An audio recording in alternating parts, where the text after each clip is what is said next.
Buenos días, buenos tardes, buenas noches mga amigos, mga amigas, mga kompanyeros, mga kompanyeras. Magandang araw po sa inyong lahat. Ito po muli ang inyong lingkod, Attorney Rene Bueno. Bueno, tatalakayin po natin muli ngayon ang usapin tungkol sa impeachment complaint laban dito sa ating Vice Presidente na si Sara Duterte. Dahil kahapon tayo po ay may narinig na panayam dito kay Congresswoman Isabel Zamora ng siyudad ng San Juan. Si Congresswoman Zamora ay anak ng dating Executive Secretary to the President at dati ding kongresista, itong si Bossing Ronnie Zamora. Sa kanyang panayam, sinabi niya na ang ibig sabihin ng agad sa ilalim ng ating saligang batas ay ang Senado ay kinakailangang mag-convene kagad sa impeachment court at agarang magsimula sa paglilitis against the impeachable official. At sinabi rin niya na kapag ang Senado ay nakatanggap ng reklamong impeachment galing sa House of Representatives, ito ay may obligasyon na mag-convene kagad at hindi na kailangan tumawag pa ng isang special session upang simulan ang isang impeachment proceeding. So, sabi niya ni Congresswoman na Zamora, automatically ang Senado ay nagiging isang impeachment court the moment it receives the impeachment complaint transmitted by the House of Representatives. Kasi meron kasing direktang koneksyon ang pagkilos ng House of Representatives tungkol sa preparasyon at pag-endorso ng isang impeachment complaint at ang obligasyon ng Senado na kumilos agad-agad kapag natanggap nila ang isang reklamo against an impeachable official, and in this case, impeachment complaint against Vice President Sara Duterte. Hindi na kailangan tumawag ng special session dahil napakaliwanag naman daw ang sinasabi ng ating saligang batas na the Senate shall forthwith proceed with the impeachment trial. So, ako palagay ko bago nagbitaw ng statement itong si Congresswoman Bel Zamora, ito ay kumonsulta sa kanyang tatay na si former Congressman Ronnie Zamora. Alam nyo, itong mag-ama na to, parehong abogado, at ang tatay niya na si Bossing Ronnie Zamora ay bar-top notcher to. At alam ko 90 plus ang grade nito sa bar exam nung siya ay kumuha ng bar exam nung kanyang kapanahunan. So palagay ko ay kumonsulta yan o sumangguni sa kanyang ama kung ano talaga ang ibig sabihin nitong constitutional provision na to under Article 11, Section 3, Section 4 of the 1987 Constitution. Itong phrase na the Senate shall forthwith proceed with the impeachment trial.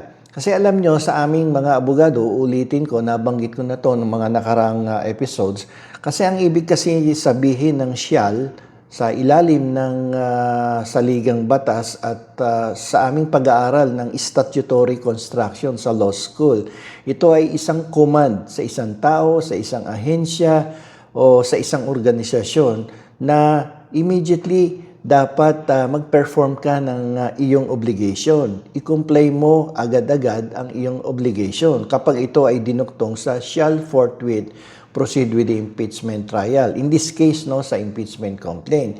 So, dapat within reasonable time, magawa mo yung iyong obligasyon. And in this case, may pag-uutos, the Constitution mandates the Senate to proceed immediately with the impeachment trial. So, ayon sa kongresista doon na representing the city of San Juan, the Long District of the city of San Juan, ay hindi na kailangan tumawag pa ng special session.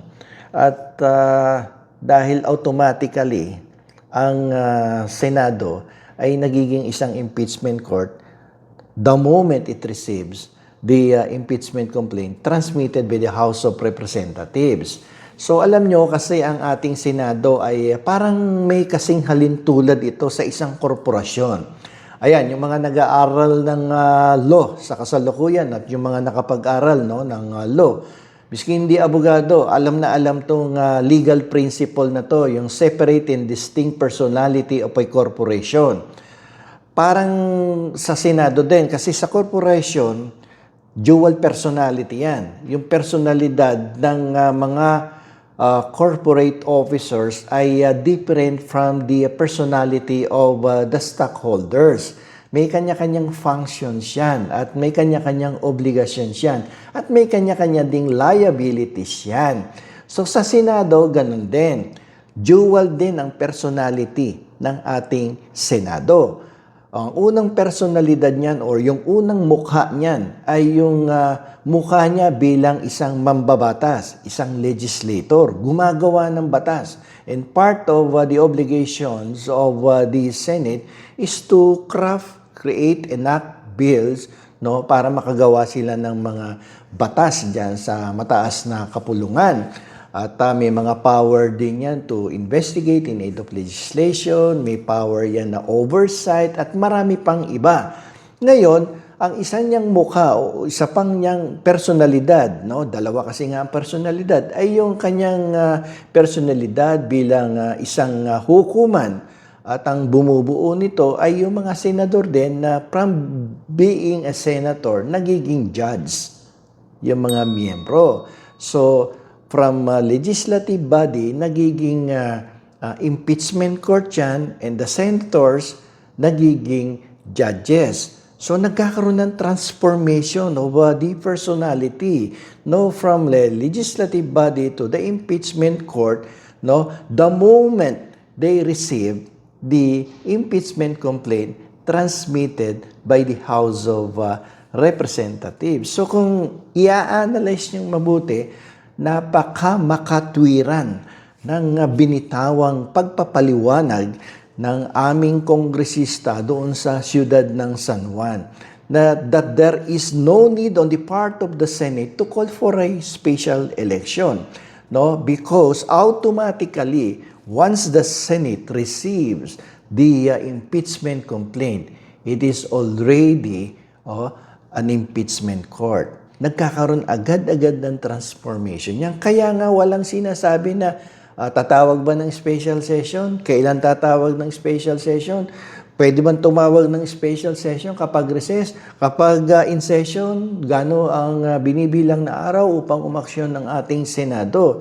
Kasi shall forthwith proceed nga eh. So agad-agad, itong instruction na to or itong mandate na to ay hindi naka-address sa Senado bilang isang legislative body. Yun ang pagkakaintindi ko sa paliwanag ni Congresswoman Zamora. Itong instruction or order or mandate of the Constitution is not addressed to the Senate as a legislative body, but it is addressed to the Senate as an impeachment court. That is why it gives the instruction to the Senate to shall forthwith proceed immediately, shall forthwith proceed with the impeachment trial, no? Agad-agad, no? Ibig sabihin, whether you are in recess or in session, gawin mo kagad ang iyong obligasyon bilang isang impeachment court. Otherwise, sa aking pagkakaintindi kasi, kung the mandate is addressed to the Senate as a legislative body, sasabihin niya shall forthwith proceed with impeachment trial, no? Tapos maglalagay yan ng may time element doon sa instruction. Kaso shall forthwith proceed. Ibig sabihin, kasi ang impeachment court, hindi humihinto. Continuous yan. No, anytime na may magsampa ng reklamo sa Senado, biglang nabubuhay ang impeachment court. Kaya nga sabi ni Congresswoman Zamora, automatically, kapag nakatanggap ng reklamo ang Senado, biglang nagkakaroon ng impeachment court. Nabubuhay ang kanyang personalidad the moment tinanggap mo yan. Di ba? So, yun ang paliwanag ni Congresswoman Zamora na medyo nagkakahawig sa aking mga ginawang paliwanag ng mga nakarang episodes. At itong paliwanag nito ay hawig din sa mga binitawang paliwanag ng dating Senate President at Senador sa kasalukuyan na si Coco Pimentel. Halos pareho at halos nahawig din sa mga paliwanag ni dating Supreme Court Justice na si Adolf Pascuna. Nahawig din sa mga paliwanag ni dating Supreme Court Justice Antonio Carpio.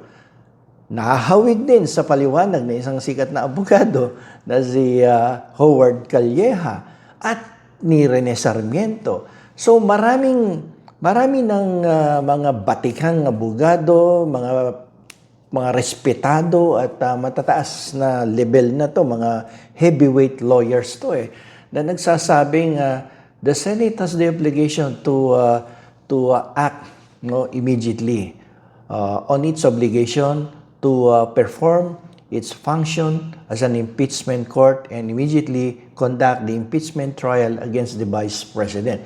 Ako'y nagtataka lamang kung bakit kaisa-isahan lamang ang nagsasabi ng kontra dito sa mga pahayag at mga statement at legal opinions ng mga sikat na mga abogado at mga former Supreme Court Justice. At ito ay labis na kinokontra ng ating kasalukuyang Senate President. Hindi natin maintindihan kung ano ang kanyang ibig sabihin at kung ano ang gusto niyang palabasin, kung bakit hindi niya agad-agad ipatawag ang isang impeachment trial against the Vice President. Kung ano ang dahilan, si Senate President Chis Escudero lamang ang tanging nakakaalam kung bakit nadidelay itong impeachment trial na to. At alam nyo sa aking personal na opinion, kung hindi kayang gampanan sana ng Senate President ang kanyang katukulan upang tumawag man lang ng isang caucus, na isang meeting na sa labas ng kanilang regular na mga sesyon, ay siguro nararapat lamang na si Senate President Chis Escudero ay i-delegate or i-surrender na niya. I-surrender na niya ang kanyang katungulan bilang Senate President dahil marami namang capable din, competent to perform the obligations and the functions of a Senate President. Andiyan dyan si dating Senate President Coco Pimentel upang gampanan ng kanyang katungkulan, although sa ilang buwan na lamang. Ang importante dito, masimulan yung impeachment trial because before the month of June, kasi baka magkaroon ng technicalities dito, legal technicalities, just in case umabot pa to sa 20th Congress, at doon pa magsisimula. Upang maiwasan yung mga legal problems and technicalities that would lead to the dismissal of the case by reason of lack of jurisdiction and other legal grounds that may be invoked by the defendant in this case. So, better for the Senate to start immediately the impeachment trial sa month ng March, or siguro the latest would be in April before the election time by May of this year. So to avoid any legal problems kapag pinabayaan nila itong magsimula after the election. Ngayon, yung katwiran na ang mga senador ay nangangampanya, hindi katwiran yan ng ating mga senador sapagkat kayo may obligasyon sa taong bayan na gawin ang inyong katungkulan bilang mga huwes ng isang impeachment court. At yan ay walang pinipiling panahon, walang pinipiling oras upang gampanan ang katungkulan bilang isang huwes. Nakakita na ba kayo ng huwes na nag-adjourn o tumigil sa kanyang function bilang isang korte? So, similar din yan dito sa ating impeachment court. Hindi humihinto yan, tuloy-tuloy yan, At upang magkaroon ng speedy trial, kung ang isang ordinaryong mamamayan ay may right to a speedy trial according to the provisions of the 1987 Constitution, what more on the part of the Vice President, ibigay nyo din sa kanya yung pagkakataon na magkaroon ng speedy trial doon sa kanyang kaso sa impeachment. At also, kapag hindi nyo kino-convert or nag-convene kayo bilang isang impeachment court, by delaying the agony on the part of Sara Duterte, biruin mo, sa isang ordinaryong tao, maging sa isang public official, kapag kayo nakatanggap ng reklamo galing sa korte o nalaman nyo may nagreklamo sa inyo, pero hindi nyo nakikita pa ang isang impeachment complaint o isang reklamong legal laban sa inyo, isipin nyo yung mental anxiety, no? At yung pag-aalala, hindi ka makakatulog dyan. Sapagkat kahit sino, no? Kahit gaano pa katapang yan, kahit gaano pa kagaling na abogado yan, kapag siya na mismo ang naharap sa isang legal na reklamo, nag-aalala yan, no? Nai-stress yan. What more on the part of the Vice President, in-announce mo na sa buong Pilipinas, maging sa buong mundo, nalalaman na yan, ng mga leaders of different countries. Sipin mo yung anxiety niyan.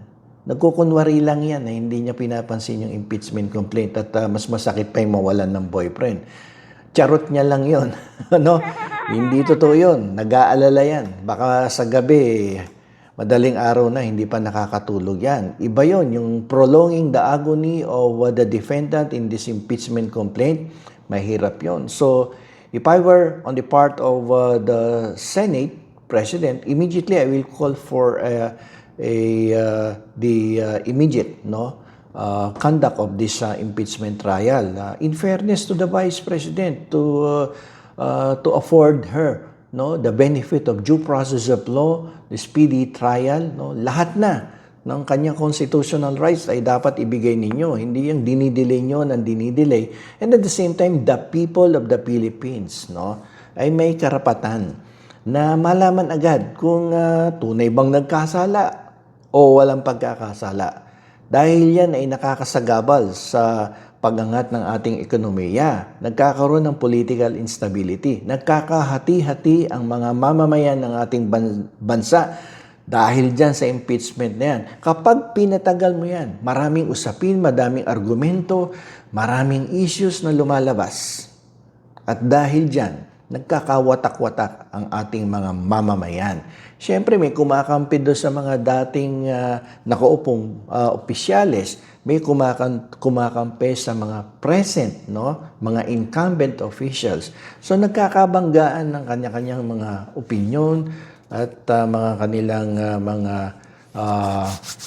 pananaw dito sa impeachment complaint nito. So, yung pagtagal ng kaso na yan at hanggang nakabitin yan sa Senado at hindi inaaksyonan ng ating Senate President, definitely magkikreate yan ng pagkakawatak-watak ng bawat mamamayan dito sa ating bansa. So, nararapat lamang na umpisahan ang impeachment trial at sundin kung ano ang ipinag-uutos ng ating saligang batas. Sapagkat hindi naman ambiguous yung provision of Article 11 under Section 3 and 4. Sapagkat ang forthwith naman ay kung hahanapan natin ng synonym immediately. Ano ba ang problema doon sa immediately? Ano ba ang problema doon sa word na shall forthwith proceed with the impeachment trial? Miski hindi ka abogado, maintindihan mo, ibig sabihin yan. So, ang problema sa ilang kasi sa atin ay ginagawang komplikado ang mga provisions of our existing laws.